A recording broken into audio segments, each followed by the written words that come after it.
Il y a plus de 10 000 ans, le monde humain n'avait ni ville, ni route, ni royaume.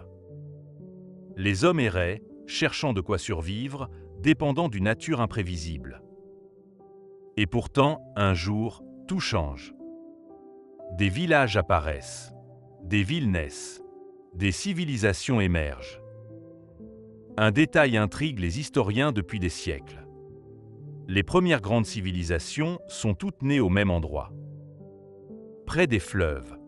Pourquoi l'eau a-t-elle été le point de départ de notre histoire? Avant l'apparition des civilisations, l'humanité vivait de chasse et de cueillette. Les groupes humains se déplaçaient sans cesse, suivant les animaux et les saisons. La nourriture était incertaine. La survie, fragile.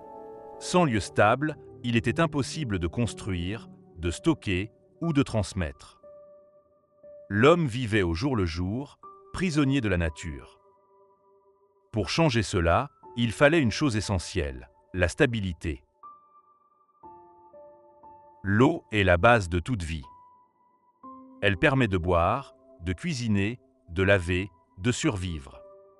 Les fleuves attiraient les animaux, offraient du poisson et garantissaient une ressource constante. Contrairement à la pluie, l'eau des fleuves était prévisible. Là où l'eau coulait sans cesse, l'homme pouvait rester.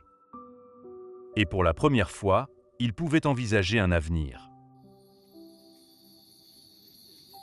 Chaque année, les fleuves débordaient.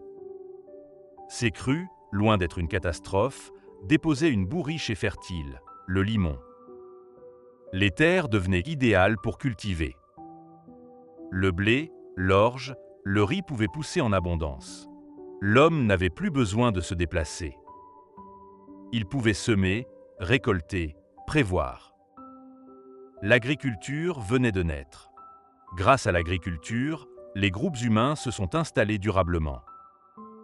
Des villages permanents ont vu le jour.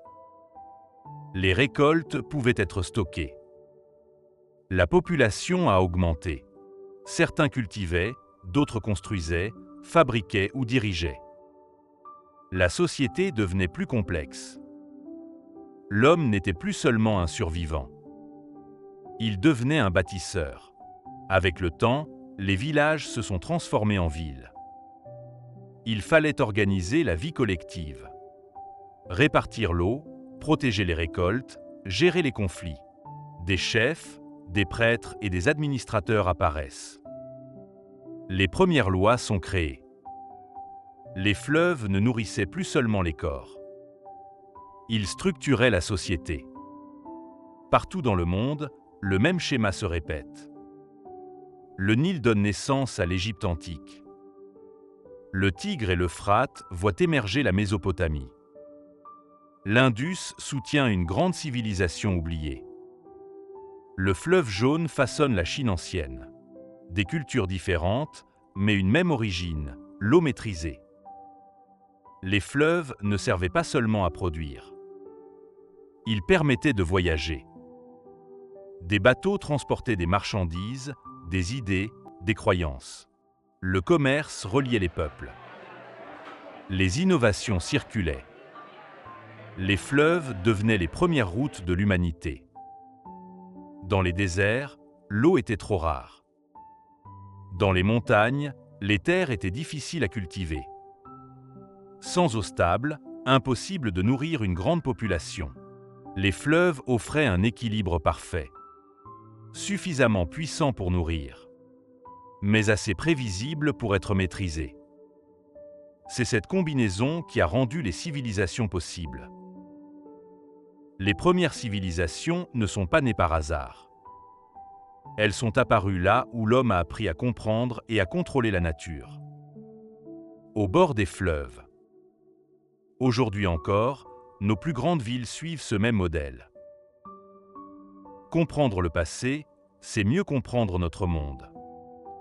Et tout a commencé par un simple cours d'eau. Si tu veux comprendre notre monde, commence par ses origines. Abonne-toi et explorons l'histoire ensemble.